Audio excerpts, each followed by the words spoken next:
வணக்கம். இந்த பகுதியில் என்ன பார்க்க போகிறோம்னு பார்த்தீங்கன்னா, சாமி என்கிட்ட பேர் மட்டும்தான் இருக்குது, எனக்கு ஒருத்தவங்களுக்கு பிடிச்சிருக்கா, அவங்கள வசியம் பண்ண முடியுமா, அவங்க ஃபோட்டோ என்கிட்ட இல்லை சாமி அப்படின்னு கேட்குறீங்க. பண்ணிடலாம்ப்பா. அவங்க பேர், அவங்க அம்மா அப்பா பேர் இருந்தால் போதும். ஏன்னா இப்போ பேர் மட்டும் எப்படி சாமி வச்சு வசியம் பண்ணுறதுன்னு கேட்பீங்க. ஏன்னா உங்கள் ஃபோட்டோ உங்கள்கிட்ட கன்ஃபார்மாக இருக்கும். உங்கள் ஃபோட்டோ நீங்கள் வாட்ஸ்அப்பில் அனுப்புகிற மாதிரி இருக்கும். உங்கள் ஃபோட்டோ, அவங்களுடைய பேர், அவங்க அம்மா அப்பா பேர் இருந்தால் போதும். குறிப்பிட்ட உங்களுக்கு பிடிச்சவங்கள வசியம் பண்ணிடலாம். சரிங்களா? அதனால் இவங்க விட்டுட்டு போகிறாங்க, அவங்க விட்டுவிட்டு போகிறாங்கன்ட்டு ரொம்ப மனசை குழப்பிக்காதீங்க.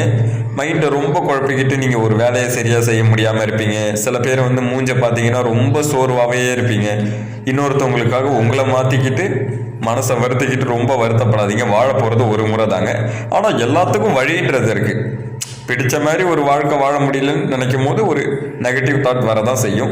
அதை கண்டுக்காதீங்க. சரிங்களா? எல்லாத்துக்கும் வழின்றது இருக்குது. வசியம் பண்ணிடலாம். சரியான முறையில், சிறப்பான முறையில் வசியம் பண்ணலாம். நிறைய பேர் போய் நிறைய இடத்துல ஏமாறுறீங்க. சிறப்பான முறையில் பண்ணித்தரேன். கால் பண்ணுங்கள். கால் எடுக்க முடியலன்னா வாட்ஸ்அப் வாங்க.